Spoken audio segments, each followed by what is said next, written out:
Hi, I'm so looking forward to this conversation. Yeah, it's been a while that we've been able to do this, and so much has happened since last we spoke on this venue. Anyway, not last we spoke because we speak every day. Yes. Much, but yeah, it's just really nice to have you on the What podcast to share some of your experience and wisdom in team and group coaching, which is our topic for today. And also, given that you are facilitating our first team and group offering to our community alongside me in my capstone, the pilot program, which is going really well and fast. We're already in week 4. Yep. And so I thought we could talk a little bit about the what the program offers, but in the sense of two main topics. What is team coaching and group coaching versus individual coaching? Yep. And what makes a good team coach? So why are we seeing organizations move toward coaching as a skill set for leaders that is more and more in demand? And just to throw out a couple of stats, we know that in the last 5 years, the demand for team and group coaching in organizations has increased by 20%. And that 65% of organizations are already doing it. Yep. So what is this trend about? What are you noticing? And I know that you have a great case study that you want to bring to the table for this topic. So I'm excited to see, how we can apply what we're talking about to your case study. And even like to set the table a little bit even more, I'm just so excited that we have this offering. So for years, we at Coach Academy have been talking about a group and team offering, and it's based on what we keep hearing. We do little group and team sessions within our leadership and executive classes, and everybody is always so all over those, and they learn so much, even in our 2-hour sessions, and they get really excited about how to bring that into their own practice, whether it be group or team, whether they're leaders, executives, or in life and wellness as well. And so I just think like it's really fun that we've been able to meet the demand. And then, Nathalie, you and I did a coaching session. I don't know if you remember this, but you and I did a coaching session as you were trying to pick your capstone project. Oh, and I heard it the other day because it's a demo that we use in our ICF group mentoring. And you were like, well, I could do this thing. And you were kind of talking it through. And then you were like, or I could do group and team. And you just had all this, and your energy completely shifted. We ended up having a really good coaching conversation. And it was so funny to listen to because that seemed to be your moment of decision. And like, 4 months later, 6 months later, whatever, it was not a long time. Here we are, capstone done, program designed. We're launching it out into the community. We already have 4 weeks, done of the course. And I know that the course participants are just lit up by what we're teaching. Do you know, I want to say something. So that's really neat that you brought that up. And I just want to say something about that. Because lately, I don't know, something in the air. But a lot of people are asking me, how did you build the Academy? How, I'd love to know about your the strategic growth of the company. Mm-hmm. And it makes me smile because the strategy is not like I had a strategy. The strategy comes from listening to feedback, because the number one piece of feedback that we have gotten in the executive, especially branch of the programs and leadership, like leadership and performance, was to expand our team and group modules to really give people who want to specialize some skills and some knowledge. And so the strategy is being responsive to feedback. That's the strategy, because people tell you what they want. Your customers will always tell you what they want. Mm-hmm. And it's like, are you going to be the person who listens or not?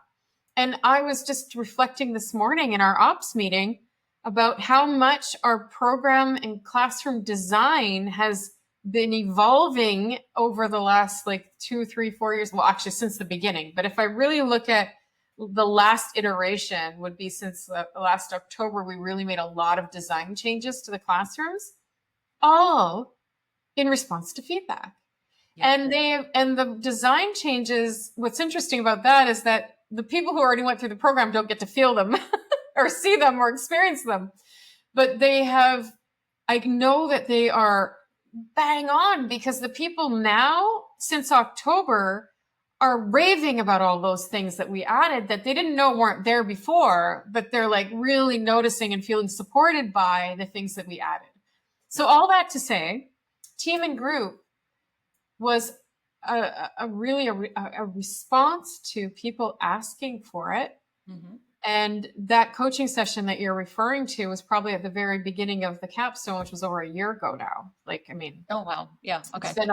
And so these things take time to evolve. Like, it doesn't just happen, right? Just to pay attention to that is really important. It's that reflection on progress versus thinking, when we're in a moment, it's hard to see how much progress is made. Mm-hmm.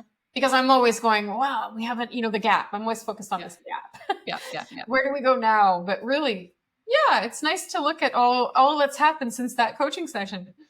Yeah. Well, and what I'll add to that is that you have taught me a lot about being open to feedback without being in a defensive posture. In being in that, you are making me better when you are giving me feedback. I want you to tell me the things. And I think that for some, that's like a bold and courageous new position to take, in dropping those defenses and saying, no matter how the feedback comes, this is going to make me better. And I have never seen an organization pivot so fast to feedback. Yeah. Like we just do. We do. And it makes us better every time. And if it doesn't make us better, then we can reassess, take a look at it, and we learn from it right away and then keep going. Yeah. Like, fail hard and fast. Is that what you say? Fail fast. Yeah. Fail fast so that you can learn quickly. Mm-hmm. Like, there's so much good in being open to letting that statement be something positive and not negative, because I think we learn so much. I know that we learn so much. Like, I asked in the motivation class, I start that motivation class with a question. I ask people to think back to a time they learned the most from their life, like in their life. And without a doubt, 90% of that room will point to a failure before they learned. Yep. And so I asked them, what do you make of that? Like, what is that about?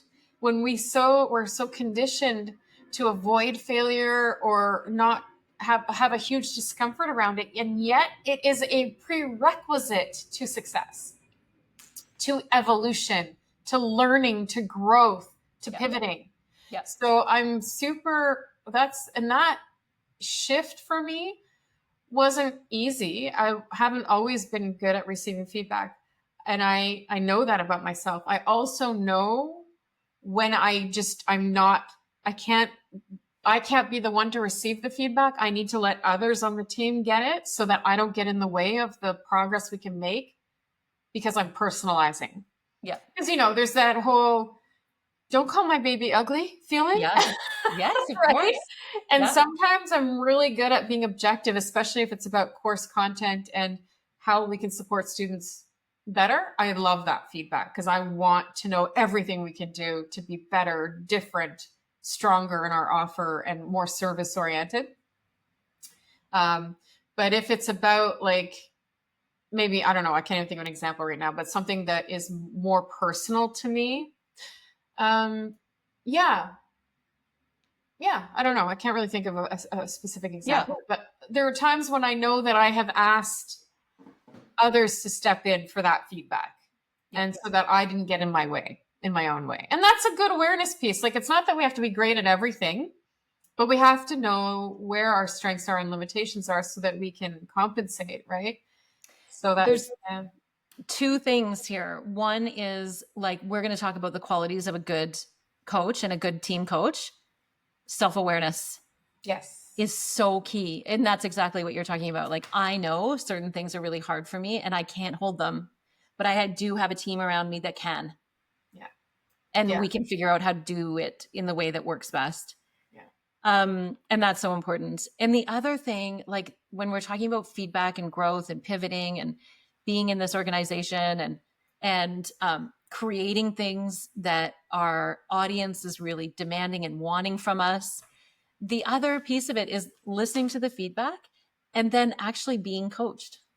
Mm-hmm. Like if we don't have like discrete coaching sessions with each other, which we do, we still can ask each other really good coaching questions that can help us and help you design and unravel thinking. So we at the same time, it's really interesting. At the same time, our students are in the discomfort of learning. Oftentimes, we're in some discomfort of learning too, as we're figuring out feedback and how we want to pivot towards it or with it or what we want to do with it, and having these conversations that sometimes are a little bit uncomfortable and how we want to move through, and then getting through that in order to have the amazing programs that we have now. Yeah. And I think it all begins with the goal or the intention. I prefer to say intention around what we want. Like I've noticed, like with the team and group program and people coming in with a real desire to learn, but also a bit of unlearning that needs to take place to recognize what's in the way of becoming what we want to be, which is in this case, a good team and group coach or really skilled team and group coach. And so what I'm saying, so if the intention is that I really want to become that play that role, I have to first be, humble enough to say, what is in the way or what does it take to be a good team and group coach? Because I think what people come in with is a desire for, show me a strategy, show me a framework, show me a technique, right?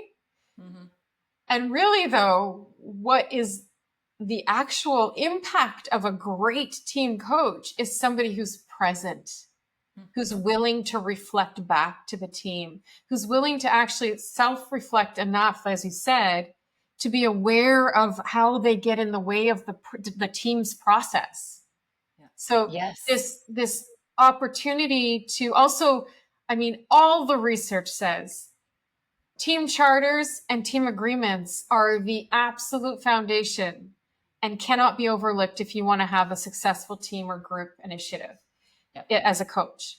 And it is one of the most overlooked practices actually in teams and groups as they are today in organizations. Mm-hmm. So the work spent to learn how to facilitate that work, the team charter and the agreements, the group agreements, is such an essential part of laying a foundation for the strength of the role that you're about to play. So I guess what I'm saying is that if I'm leading with an intention to be a good team or group facilitator or coach, I first have to be willing to recognize the things that are in the way of that and to self-reflect to say, okay, what do I need to be open to? What do I need flexibility around?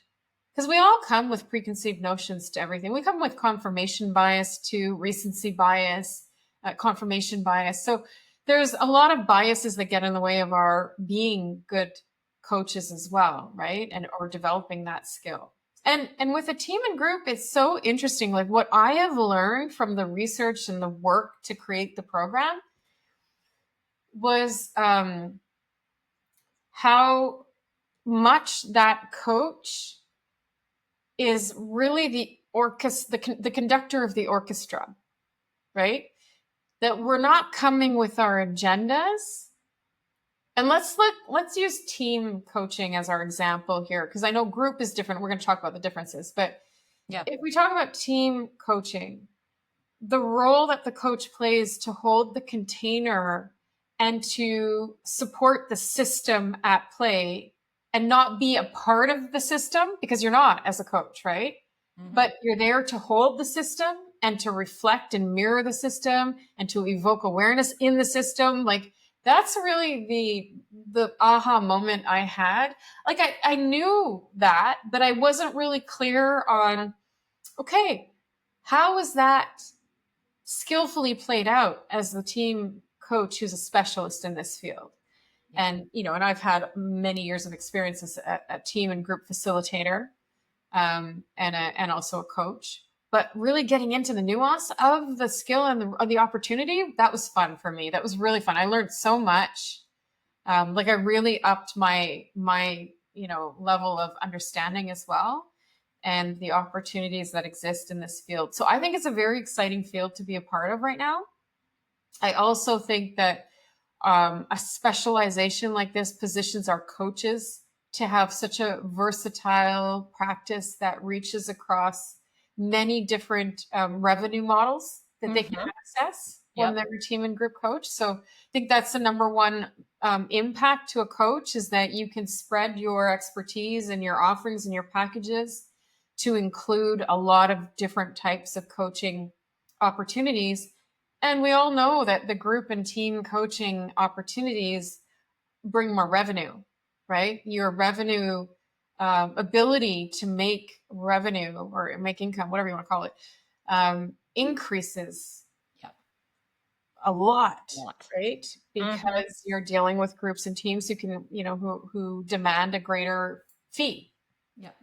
And it also divides the cost often. Like, if you think of group coaching, it divides the cost among several members of a group, the collective, which makes it more accessible to the individual while still benefiting from the coaching of the group, right? Yeah. So yeah, it's a great field to be in right now. You've said so much that I want to pick up on. I want to pick up on like 18 different threads that you've said, but I think the one thing that I will two things that you said, like maintaining presence. That's our theme actually in the community right Yeah, now, and we're yeah, talking about maintaining presence a lot. And you also said like maintaining presence and having the self-awareness to ensure that we're staying out of the way of the group's process.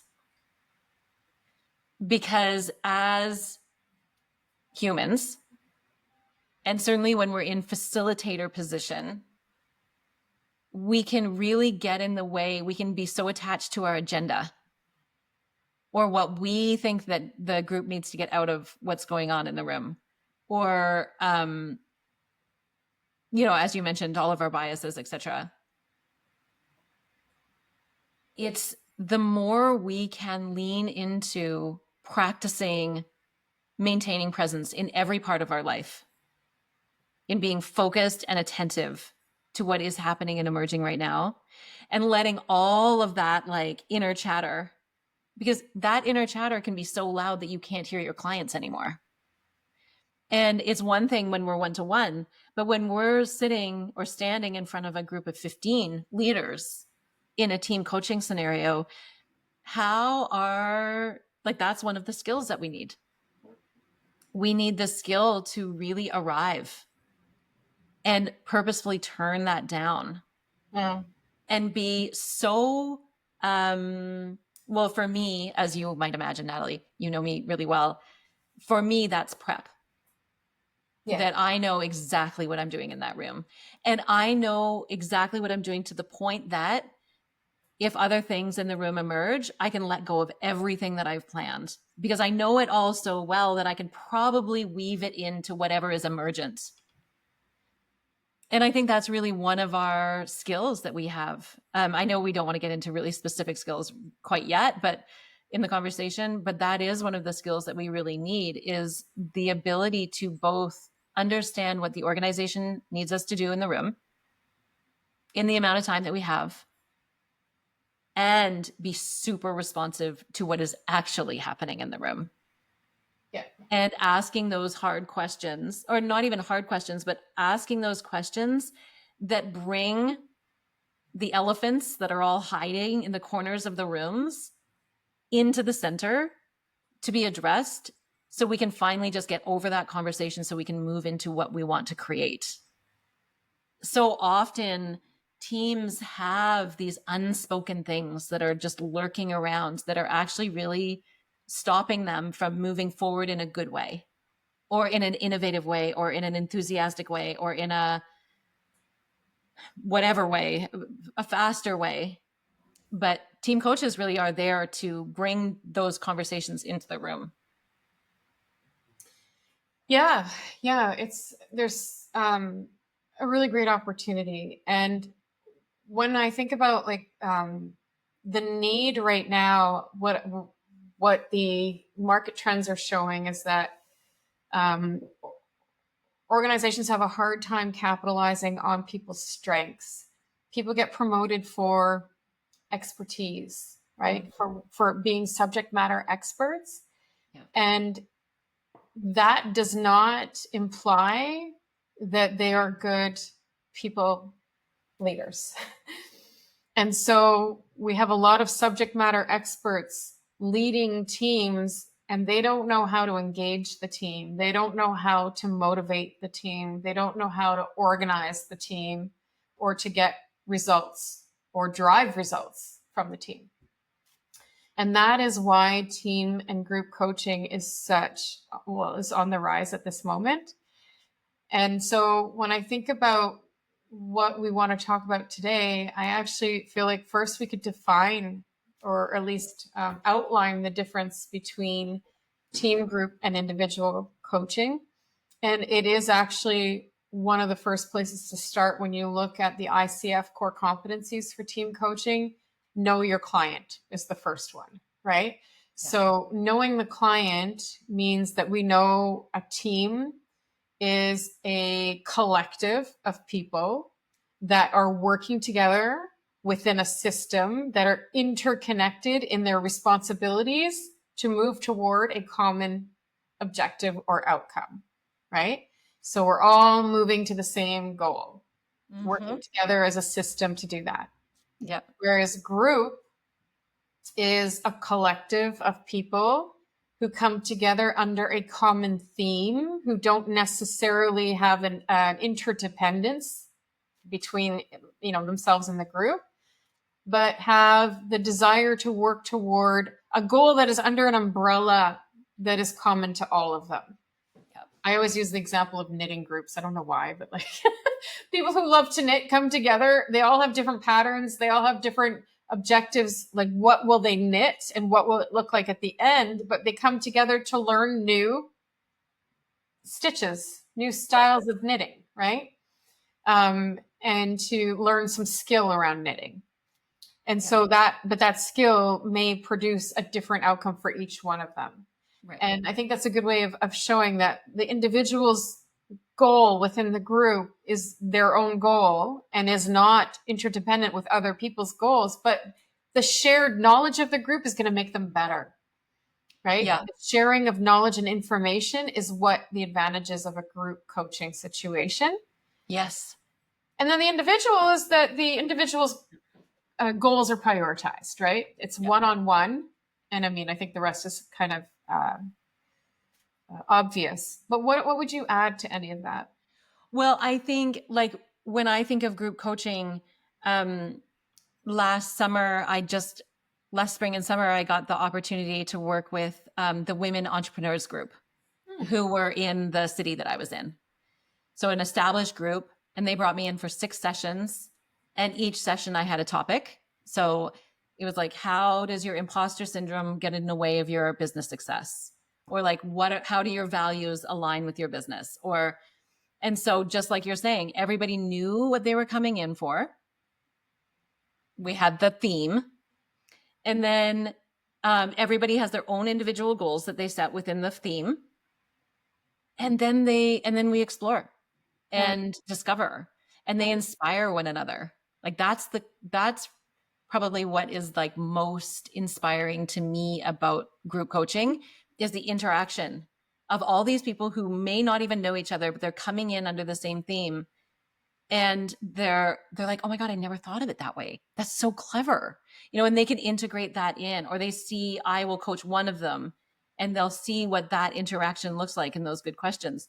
So I think, yeah, group coaching is there's just a world of possibilities in group coaching. Yeah, and I think so. What you're highlighting is that the level of awareness in a group coaching engagement is multiplied by the number of people in the group. Yeah. Like that is the Mm-hmm. the gift, right? That you alone in a coaching session, you can challenge yourself, you can shift, you can reframe, you can reflect with a coach partnering with you to mirror and to observe and to ask the great questions. That in the coaching group collective, you have that times the number of people in the room. So you get to really shift and hear new perspectives that you may never have thought of. And I think that that's the feedback I get most often after a group coaching session is, well, I never thought of it that way. And I learned so much. And, that kind of thing comes up. Yeah. And in the last part, like one of the pieces that I love so much about group coaching is that in the last part of the model, we're asked to, I'll put in front of the group, okay, what is your first right step? Given everything that you've learned, what is your first right step? When will you do it? Where will you do it? Who or what can hold you accountable? Like it's the same questions that we ask in individual coaching.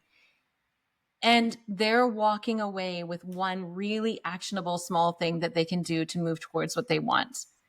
They are committed into it. They're witnessed in their accountability by the whole group.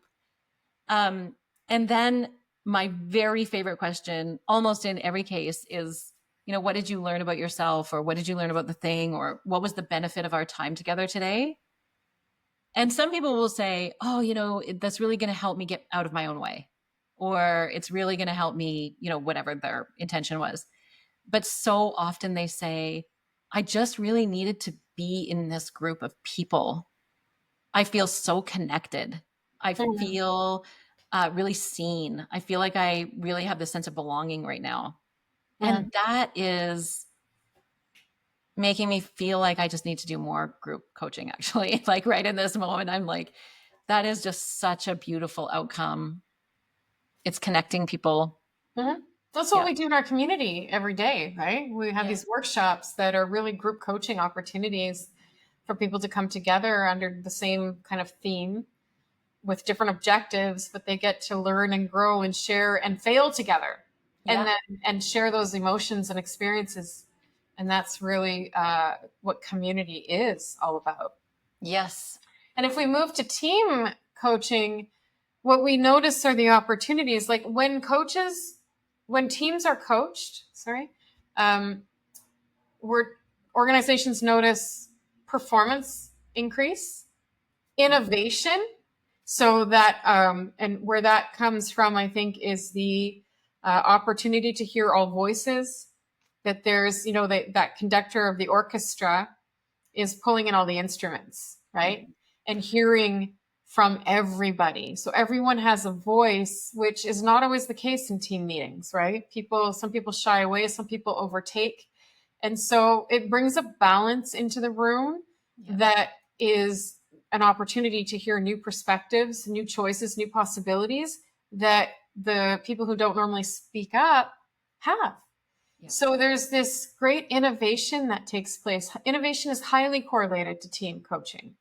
Mm-hmm. And then there's the productivity of the team, which is, I think, rooted in that feedback loop that we call feedback loop. But really what that is this consistency of meeting and consistency of approach that holds people accountable to produce what they said they were going to produce at the end of that coaching opportunity. And with that being said, we just covered this topic actually in our last session. Let's define for the audience the difference between a team leader and a team coach. What would you say those are? Well, I think you are going to speak really beautifully to this because I just actually saw you define it so wonderfully. A team leader is responsible for the outcomes, really, of the team.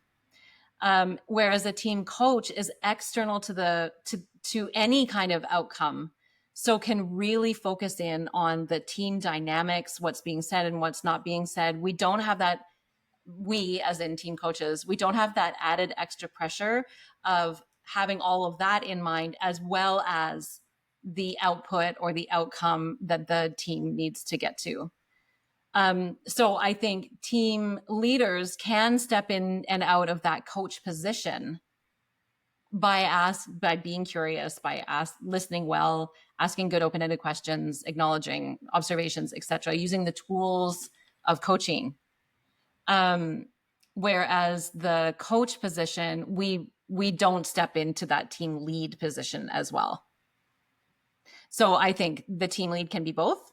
The coach is just that that one who holds the container for the, we're very specific in what we're doing. We're holding the container for the conversation that needs to be had in order to move from where we are today to what we want and like what's in between those two states of being. Yeah. Yeah. The external team coach doesn't step into that leader position because the leader has the authority in the room. Yeah. That is the person setting the objectives for the team, responsible for meeting those objectives, the performance outcomes, and, you know, the overall bottom line of the organization is tied into the team's performance, which is the leader's responsibility. Yeah. The team coach, especially if we think of that as an external role coming into the organization, doesn't have that responsibility. What they're responsible for, though, is to, first of all, create awareness to what is already going on. So basically the stage or the phase that the team is in. If you think of, you know, Tuckman's stages of development, of a team's development, so the forming, norming, storming. Being able to sort of observe, and I don't know that Tuckman's the authority here. I'm just using that as an example. But as a coach, you're coming in and you're saying, okay, what is going on at this moment? What is the level of social and emotional awareness of this current team, of the team right now currently? And I think that requires some skill around, which we'll talk about next, on like, what does a good team or group coach need to be, or you know, the skills we need to have. But I also think that the team coach is positioned to highlight the current processes, but then to make them better, to increase engagement of the team, increase trust of the team, increase the safety of the team, which is a big piece. You know, Google actually did a huge study. I forget what it's called now. My mind's going blank. But they did a huge study on what makes a good team. And the research that they did, and I think that they studied over 100 of their internal teams. Project Aristotle, that's what it was, Project Aristotle. And probably more than 100 of their teams. And what they noticed, what was common in the teams that performed the best within their organization, was the level of psychological safety present in the team. Because when people don't feel safe, they don't contribute, they don't challenge, they don't initiate, they don't innovate, they don't do any of those things, right? They don't come to play their best game. They come waiting to check out, actually. Yes. There's higher levels of absenteeism. There's lower retention rates. All of that results from psychological safety being absent, which brings us back to the foundation of agreements and team charters, right? I just have so much energy around this. And you and I have had this conversation before, and podcast listeners that have been with us for a long time will have heard this conversation that you and I had way back at the beginning of the podcast of like, how dare they call these soft skills? Yeah. It's so fundamental. Like, you asked, and so what I'm referencing is we just had this conversation around like, how do you feel about them being called soft skills? And I personally, I don't like that, because what is soft about them? Like imperative, critical, like absolutely integrate. You must do this, like on a billboard. I just think that it makes so much sense that if people feel heard and seen and like they matter, the team is going to be more successful. Well, yeah, and I think that people require they require three most important things, which is what motivates people, right? Autonomy, competence, and this connection or this community among people. And an opportunity to develop those three things is what I think everybody is looking for fulfillment. At least that's what the research says, right? Mhm. And so if we think about what the research says about motivation and what makes people feel fulfilled, so autonomy. Well, people want to feel like they're contributing, that they're individual contributors, that they have the opportunity to initiate, to make decisions, to fail and learn, right? It doesn't mean that every decision is going to be a good one, Yep. but the opportunity to fail and then pivot and try again is the greatest innovative process ever, right? Yep. And then also being able to like contribute original ideas and thoughts, and Yep. also off the wall, like brave, challenging the status quo type of ideas, where a lot of people don't contribute because they don't want to be ridiculed, they don't want to be shut down, they don't want to suffer any consequence from that, so they hold back. Yep. But that's where companies lose out the most, is when people hold back. In fact, that's one of the things that I loved how I learned in the research and the articulation of that, which is one of the greatest disservices to a team, is when you hold back information. Yeah. And I knew that, but I didn't know how to put it into words.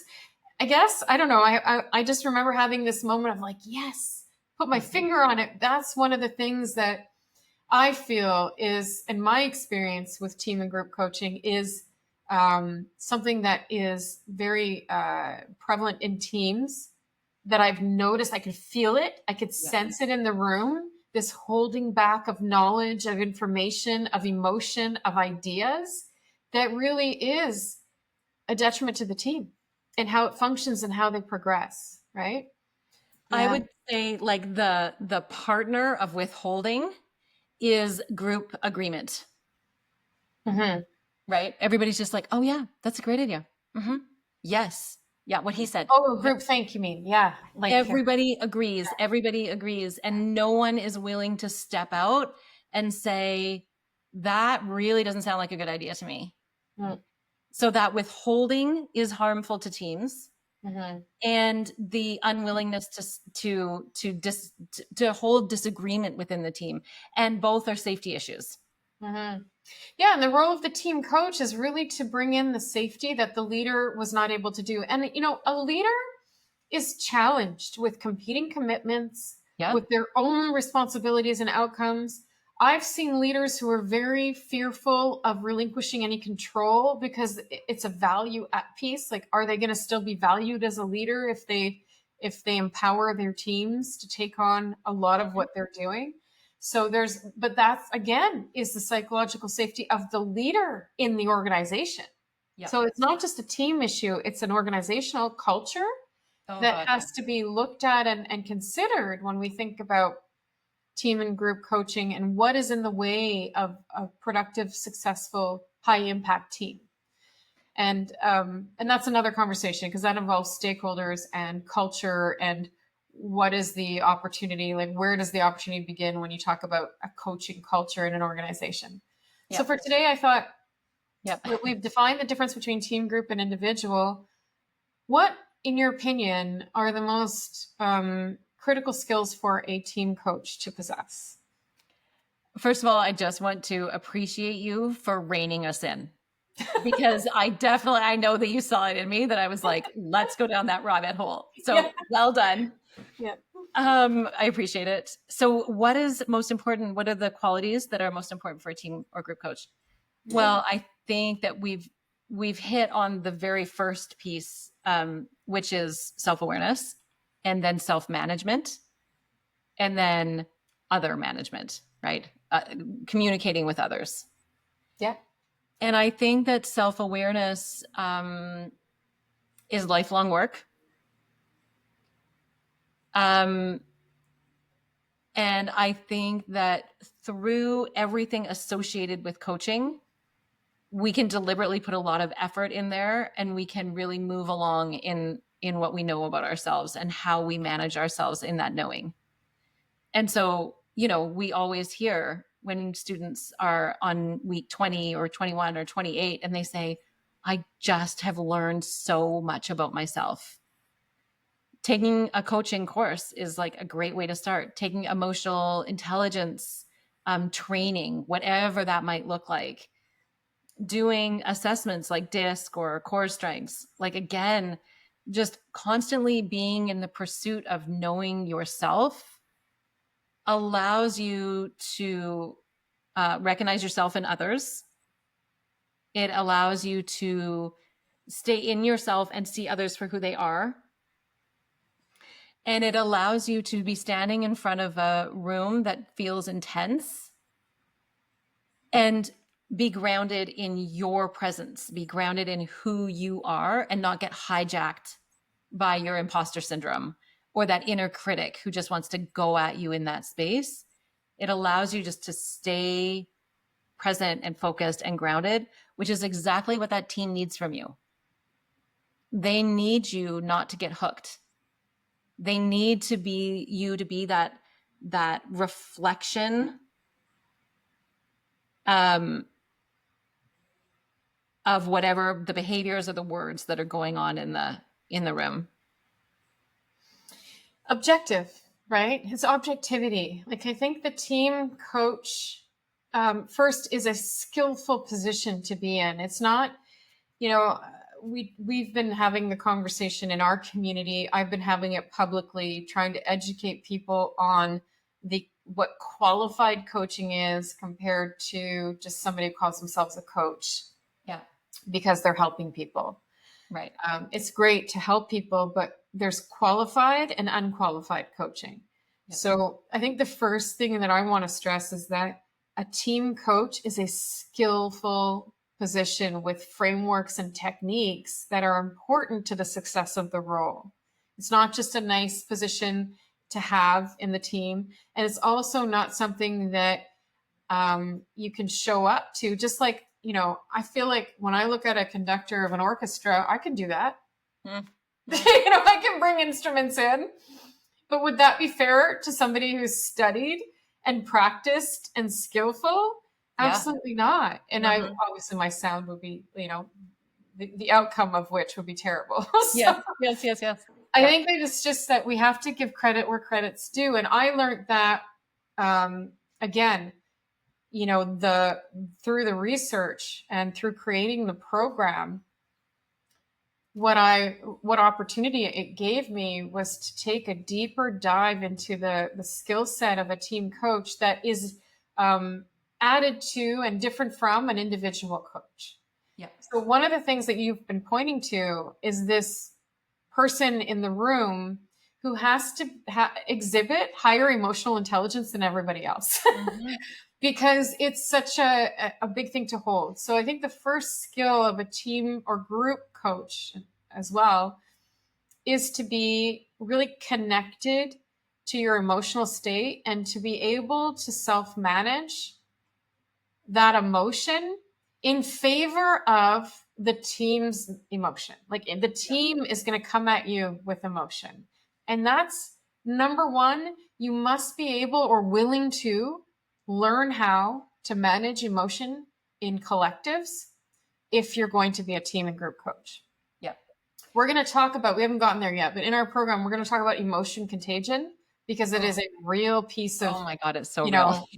It's so real in teams and groups, and a team and group facilitator who's skilled will know how to mediate, manage, facilitate. And that's the other thing that we want to say about team coaching is that you do kind of vacillate between these different roles as a team coach. You might be a team builder. You might be a team facilitator, right? You may be a mediator at times. So all of these different skill sets play into the team coach role.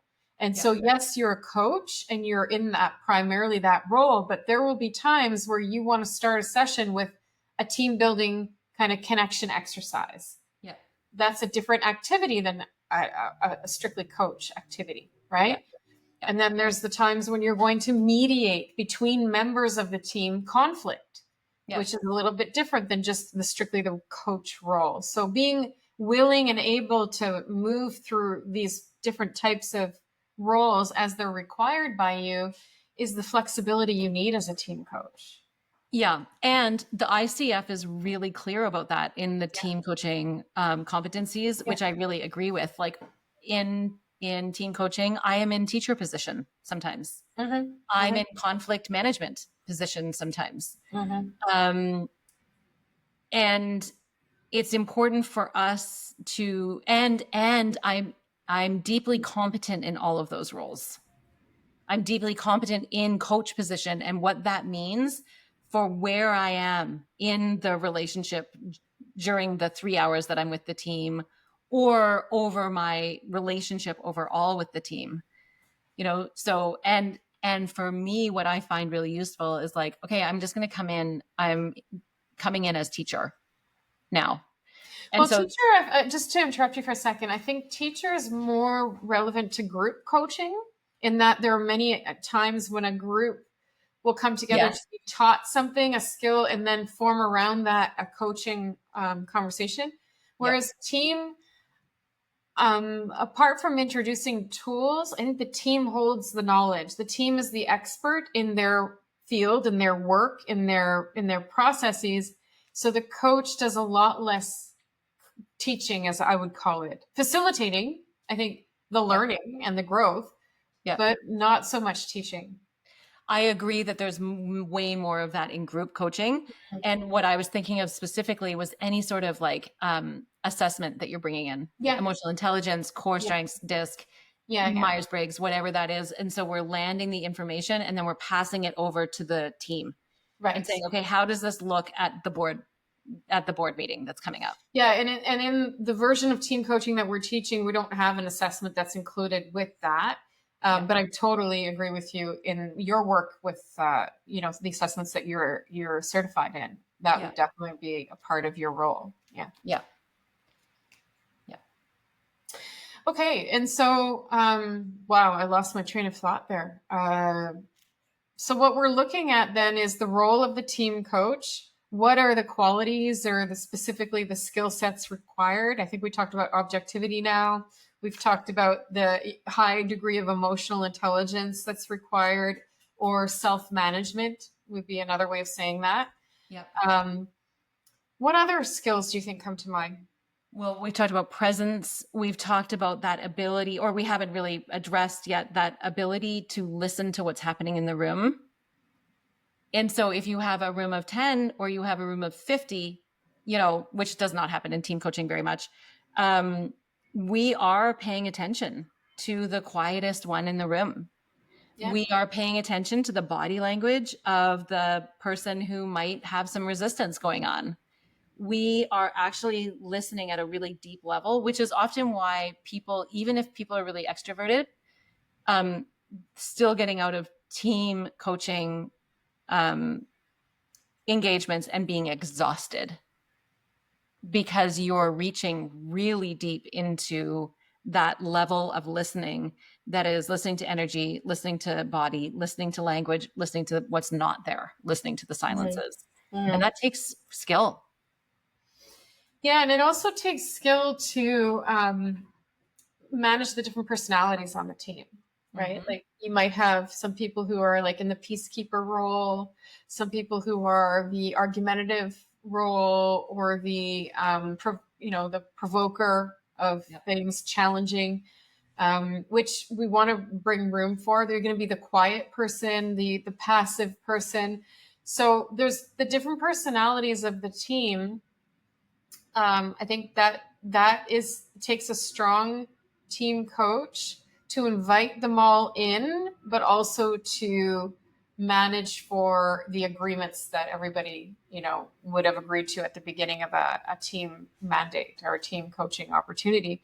And that is can be an uncomfortable position to be in, because you may have to tell some people to stop interrupting or cross talking over people, or rudeness or inappropriate comments, or distraction, or maybe bringing people in who are normally withholding to get them to come in. Like that requires very attentive, high level of attentiveness or presence, as you said. Yeah. And a willingness to step in to kind of manage all that flow while still moving the conversation forward in a progressive way, following like a framework, right? Yeah. Well, and back to what you were saying earlier on, all of that is made so much easier when we have taken the time that we need in order to create group agreements and a group charter. Yeah. Because then the group can take care of itself. So if And we can use those, sorry to interrupt you, but we can, and I just want to make sure that we get this point, because it is something that comes up a lot. Like group agreements are not just something you do at the beginning.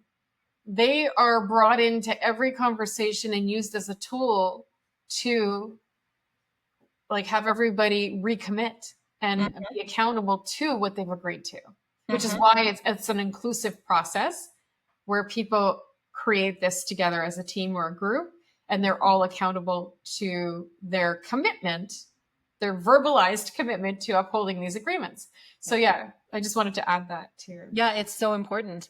And really what it allows the group to do is they can take care of problems that start to happen in the room. Because one person in the group can say, hey, can we go back to our group agreements? Or can we go back? Like it gives people the permission to say, we have our charter right there on the wall. Can we go back to that for a second? Okay, this behavior is out of line with that. How do we want to move forward? It makes it more pragmatic. Like it takes the emotional temperature out of the conversations oftentimes where they would have been confrontational, so not saying anything. They can say, okay, just hold on. Let's look at our group agreement or a charter.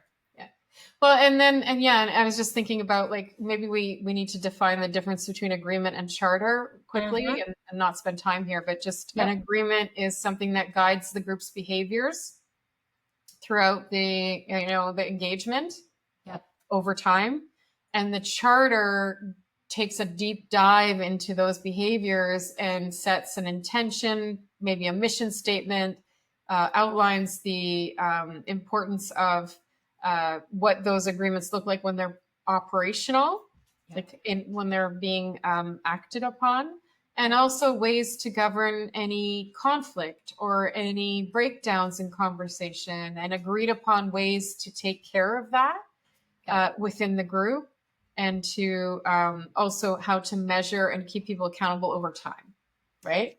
Yeah. You know what? I'm thinking of an organization I worked with, the super cool. Really, they were their leaders were more in their 40s and 50s, but it was a group of people in their 20s. They were very passionate about what they were doing, very, very mission driven, and they had so much conflict in their team.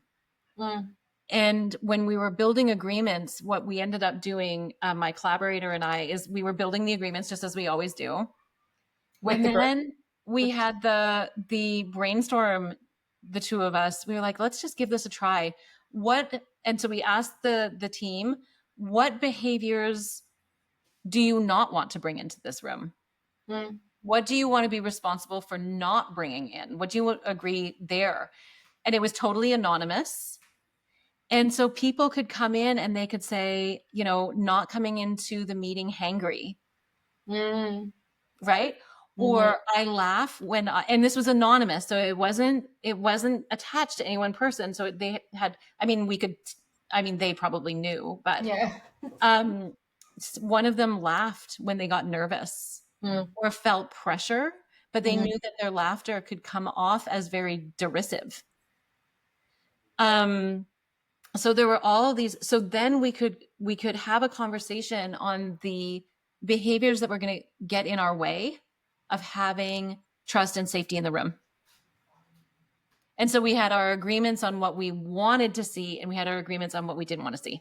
It was so awesome. It was so useful. And I think that's an important part of the process, because we learn so much by what we don't want as much as by what we Right. want, right? Yeah. So that's a really clear, distinction and an opportunity to clarify for the group. Yeah. And that brings us to the other point, which is a team coach's role is deeply dependent on their ability to clarify outcomes and objectives of the team. And Yeah. that's where we've seen a lot of team and group, initiatives fall apart, mostly team, where they're, or what in my experience with team coaching, I've often been called in at a time when the team has broken down in some way or form. Mm-hmm. And often it has to do with a lack of clarity around outcomes. Like, what does this look like when we are successful? Somehow got left off the table because people were going different directions, and when they were all wondering, like, why are we not meeting our objectives? Because the objectives were not clarified. Like, what does done look like? As Brene Brown says, what does painting done look like, smell like, feel like, sound like, Yep. So the opportunity to clarify means that you're good and comfortable at asking questions, clarifying questions, that you're also really comfortable with noticing, bringing in all the voices, but noticing differences in interpretation of teams, which is where inviting paraphrasing from a team coach is important. Like, we talk about not paraphrasing in a one-on-one coaching session because that's about me, not about the coachee. But as a team coach, you need flexibility to be able to paraphrase so that but what you're doing with that is you're ensuring clarity and understanding between members of the team, and it's not about you understanding, it's about the team understanding each other. So those are the other skills that come to mind. Yeah. I'm reflecting on a team that I worked with, and one of the things that we wanted to do was like really understand if the team knew what they were doing, because we had a feeling that they did not. Right. And so we sent out a survey with very simple questions like, what are you doing? Like, what is it that the team does? Or what's the team's mission? What's the team's values? And with, 12 different people, we got 12 different answers. And we were like, okay. I love that when that happens because it's so clarifying. It's so clarifying. It was such, and again, that is like coaches ask the questions that aren't being asked in the room. Well, I asked, oh my God, one engagement that I had, I was aware of discrepancies in understanding of the team's position within the organization. So I asked and it was right after a recent merger acquisition. And I asked the team, who here understands that you were acquired? And who here understands that you merged? just who was the parent organization, and were people coming in and out? And that honestly was the beginning of the lack of clarity. The people who had actually been merged into the organization thought that they were acquiring the other organization. So just that alone, and I don't even know if that makes sense, what I just said, because it sounds a little bit whatever. No, it does make sense. It does make sense. It's like a fundamental lack of understanding of like, and even this can happen with language. So I say like integrity means this, and you say integrity means that, and we're both working with our understanding of integrity in the same team. Yeah. Well, and that was what was happening until the question was, no one had posed, and to your point, no one had asked this question. Right. And when I was noticing this really like kind of a general misunderstanding among the members of this team. And I thought, what's going on here? So I asked the question, who feels like you were, merged, and who feels you were acquired? And it was like complete chaos and confusion, and nobody actually knew the answer to the question. Right. And that is a responsibility of clarity. The other thing that you said, actually, Kelly, that was resonating with me is the question of how does the team fit into the organizational objectives and overall plan? Mm-hmm. What's the impact of the team on the organization's bottom line? A lot of teams don't know the answer to that. Mm-hmm. They know what they're responsible for. They know what they're meant to do and where their focus lies, but they don't know how that impacts the greater organization or structure of the organization. Yeah. And one of those questions that in the sample you gave, that would be, another question that you'd want to ask, like, what do you believe is the impact of your team on the organization? Yeah. Yes, all of that is so important. It makes me, and maybe we don't want to do this today, but it does also make me think of like team coaches. One of the things that we have to be really aware of is like when you're talking about system, this team is sitting within a larger system, which is sitting within a larger system, Mm-hmm. which is potentially, and so what are the system forces on the team? Like, when I get that phone call from HR or from senior management and they're like, this team is just a wreck, you need to go in. I'm like, okay. And what is happening around this team? Mm-hmm. Mm-hmm. What are the supports that are in place? What is clear and not clear? What's been happening historically in this organization? I mean, it's not rare that I get asked to come into an organization and I actually have to do this work with this team, but I end up working like 3 layers up with this individual who needs some leadership coaching, who needs their own clarity and understanding before we come down and do the work that needs to get done down here. There's work up higher in the system, in a hierarchical system, that needs to be done in order to really serve that team. And I think a good team coach is able to have those curious conversations around what is happening in the system. Oh yeah, absolutely. Absolutely. And actually you're making me think of like when you look at all the number of relationships on a team between each member and the member and the leader, and then those members and members outside of the team with like collaborators on other teams, and then the layers of leadership that they also have to respond to. Like, it's a ton of relationships to manage, right? Yeah. Yeah. And so we can see, even in your example there, like any twists and turns and knots of lack of a common understanding of what we're doing here then gets radiated out into the organization. Yes. So Yes. to your point, like just Yeah. that clarity of outcome, clarity of understanding of what we're doing here is just so important. So, given what we've spoken about so far, do you want to tie this all up with a nice, neat little bow with your case study? Well, yes, let me think. So maybe I'll tell you the case study and then you can ask questions and help me tie it Mhm. together. And I'll be quick because I know we're coming to the end of our time. So I work with an organization. I've actually been a team coach with them for years now, and Mhm. I will come in and out. And one of the things that I've done with them, which is just super fascinating, is my collaborator and I, her name is Erin. She and I did a whole strategic plan with this organization that included a restructure with a coach approach. We did it all with a coach approach. So as consultants, you can come in and do a strategic plan and it's like kind of done within a couple months. We took 9 months to do the strategic plan. So the organization had a lot of patience, but they also had a lot of heart and a lot of investment into the process, which made their staff and their stakeholders total advocates and champions of the strategic plan. And they lived into that strategic plan. It's over now. It was a 3-year plan. It's just finishing up, and they got it done.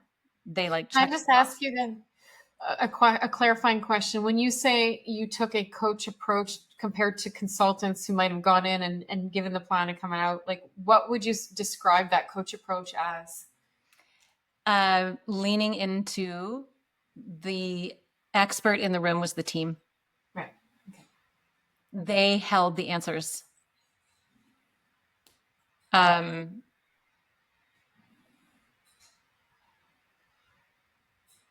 Fundamentally, like I could give you a whole bunch of other details around that, but No, but I fundamentally, think that's all that we need. Yeah. So you yeah. took an approach of inquiry, Oh and yeah, curiosity and yeah. inclusion, right? In hearing all the voices, in Mhm. all the, the staff, the stakeholders, the families, the community around. It was a really interesting process. And so we ended up with a lot of advocates and champions. So this same organization was having a a retreat. It's the first time that they've had this kind of strategic retreat. Mm. And the CEO asked me to go up and be a part of that retreat, but I just couldn't. I couldn't fit it into my schedule. So what I said to her is, I will work with you to design the retreat. And I have something to say about that later, actually. And so we had a series of 5 phone calls where I helped her to understand coach position. So she is the team leader, but she was also the team coach in this scenario. And she knows from working with me as her coach for years now, she knows about coach position. She knows enough. And so in 5 1-hour calls, we designed this 2-day team retreat. Mm. And, and we used GPT, we used AI to, come up with some really good questions given what she was wanting to accomplish. So I talked to her on Sunday, and the team had just left her property. And it was the end of the 2-day retreat, and she was exhausted, but she wanted to debrief. And what came out of our debrief together is that the retreat was really successful. She saw the success, or she saw the impact of being in coach position as much as she could throughout that 2-day retreat. And a significant problem emerged. So there was a significant problem that was sitting underneath the surface. She had her eye on it a little bit, but she didn't quite know. She had a feeling. And so we talked about it, and sure enough, it emerged in its full extravagance, I guess. So there was emotion around it. People felt like they weren't seen. There was a conflict that happened within the day. And so she wanted to talk it out. And what she wanted was an answer from me. Mm-hmm. And I'm really invested in this organization. I'm really invested in this team retreat because I helped design it, and I want them to have the greatest success. And I got hooked. I got hooked into problem solving mode. Oh. And I felt it. And what it felt like, Nathalie, was panic. What it felt like was like a really heightened nervous system. Taking on a lot of responsibility. Taking on so much responsibility that does not belong to me, nor am I helpful in that position because I am not the expert in their organization. She is. She knows. And so I noticed myself getting self-awareness, self-management. I noticed myself getting up into that space, noticed my nervous system, and just took a few deep breaths and went back into coach position and ended up having such a good conversation with her, which didn't end up in, I know what to do, but it ended up in, I know what conversations I need to have now. And I know my position in this, and it feels grounded into my body. That's what she was saying. If I had followed that urge to be in problem solving mode, I imagine that conversation would have ended in deep discomfort for both her and I. Also, I mean, what could you tell her that she couldn't know herself? You weren't at the meeting. Right. You didn't witness the interactions, the emotion, the energy flow. That as most advice ends up on the floor, that's probably where it would have ended up anyway, right? Yep. And it would have been unhelpful to her because I am her coach. And so she does see me as someone who's really helpful. She would listen to me if I told her what to do. She might not act on it, but it would be something significant that would be in her decision-making process. Yeah, and that leads us to, this crossover and the do no harm responsibility of the coach to not take advantage of the position that we're in to start becoming the expert in someone else's life when we haven't taken on that role. Like we're not in that role as coaches. So, and it's easy for many people, myself included, like, and you're an expert coach. You've been doing this for years and years and years. And yes, we come to those moments where we have to remind ourselves what's important, what's my intention, what's my coach mindset, what am I here to do? Yep. It's called being human. So I actually gave an example to a group the other day, where I showed up to a coaching session. This was a one-on-one. I showed up to the coaching session. I was so excited to coach this woman. She had asked me to coach her, and I was excited and I was looking forward to it.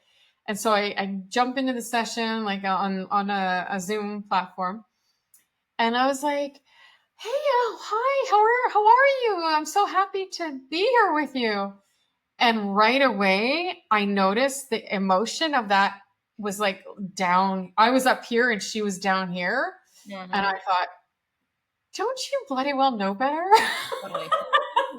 Like, where is that mindful presence of coming in to a session with no expectations and being, the objectivity and that self-management from the beginning?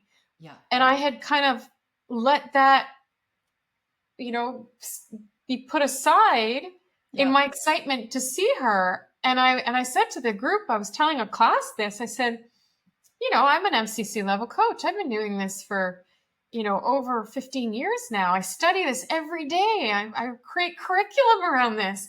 And I totally stepped out of my routine. I didn't do my mindful check-in before my session. I didn't follow my own strategies and rules. Yep. To come into a session, mind like water and fully present and engaged. And they were like, oh, wow, thanks for sharing, because they appreciate that.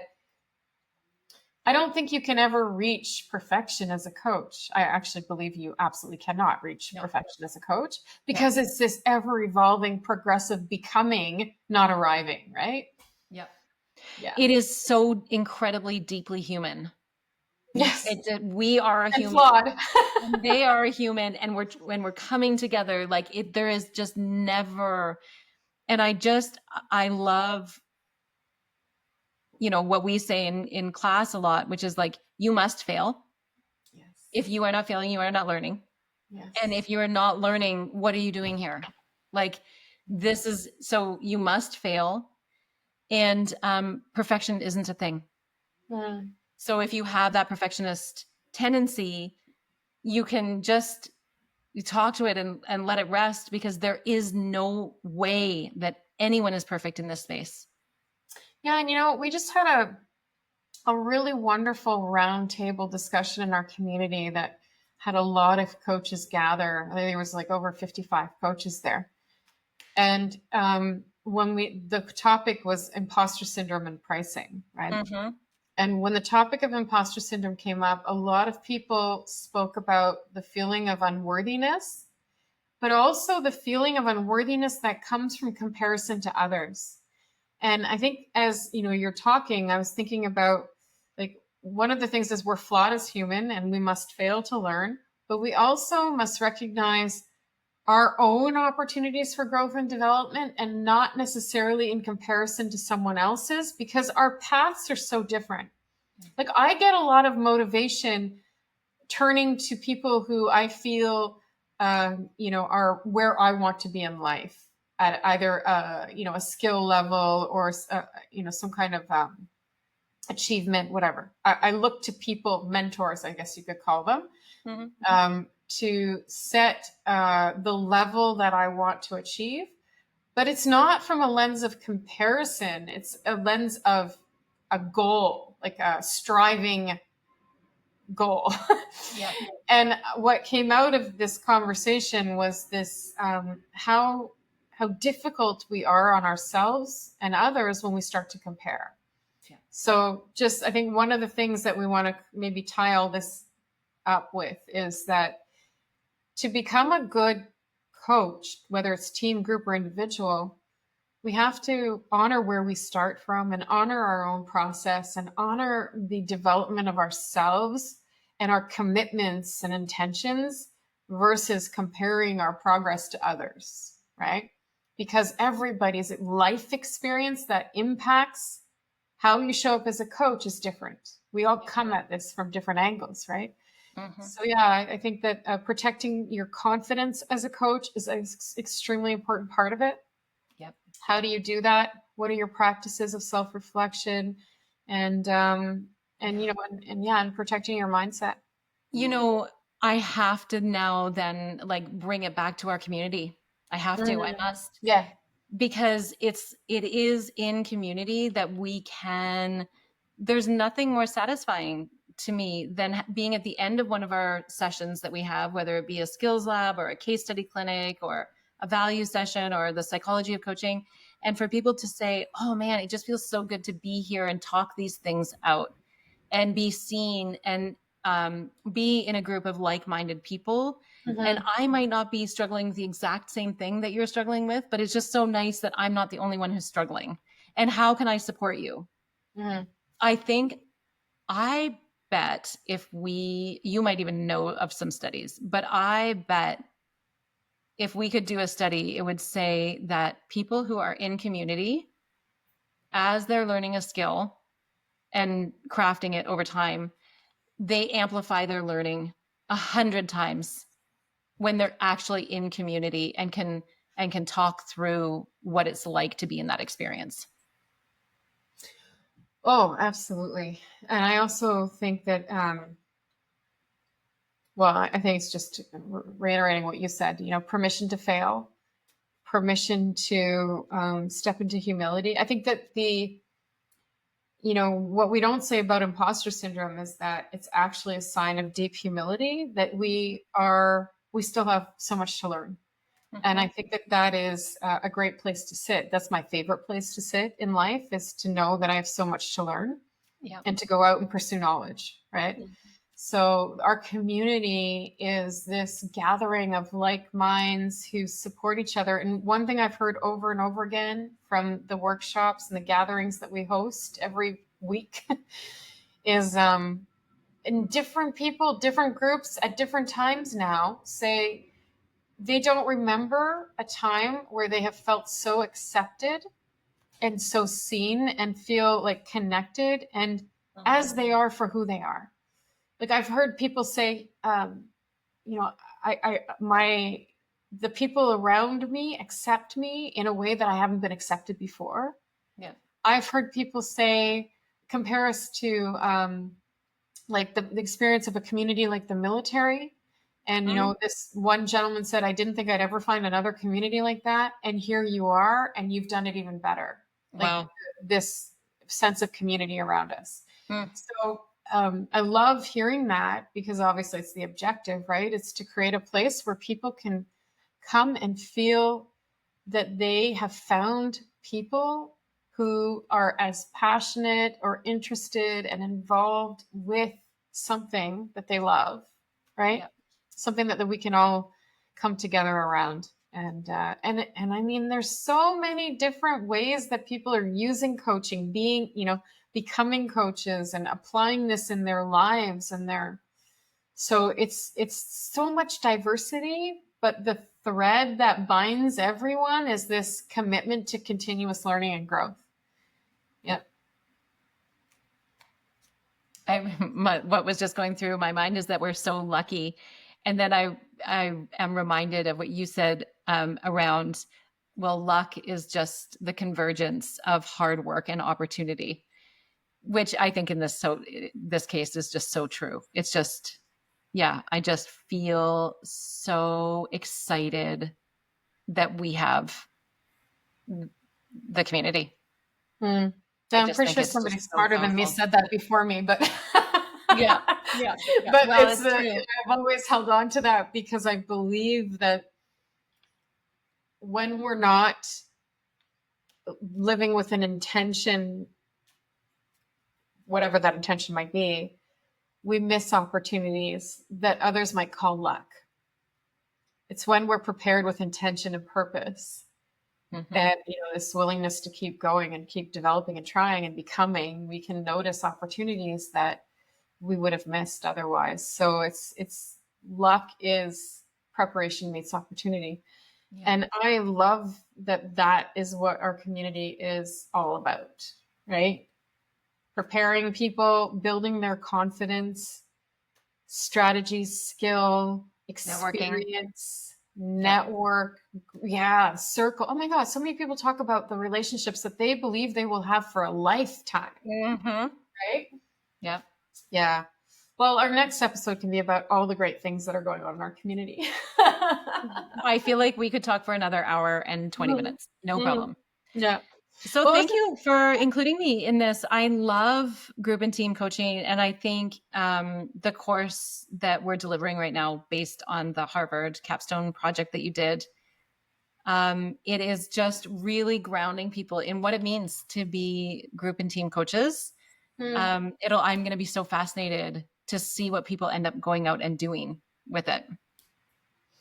Yeah, I'm really excited to see how people are going to specialize in this field, and also really, really excited to hear the feedback and to just get better and start those iterations of improvement to the course, as I've seen as the pattern in our community, right? That it's an ever evolving, beautiful thing that we create. So looking forward to feedback, looking forward to learning from everybody and the participants. And we have another one starting in October. So we'll have a chance to do it again.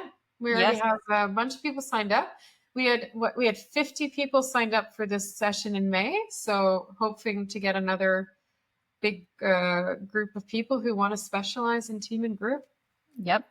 Yeah. Again, the ripple effect, right? Of 100 people out there that know how to do this in a skillful way, who have put the intention and attention to their learning. And so they can be out in front of teams with skill. It's good. Yeah. Important. Well, thanks for all that you contribute to this work, Kelly. It's always a pleasure to work with you and call you a colleague, and also to get to have these jam sessions together on topics we love. Really, really appreciate your time for the podcast and for the audience, and look forward to our next chat. Okay, Nathalie, we'll talk soon. Thanks, everybody. Bye. And bye.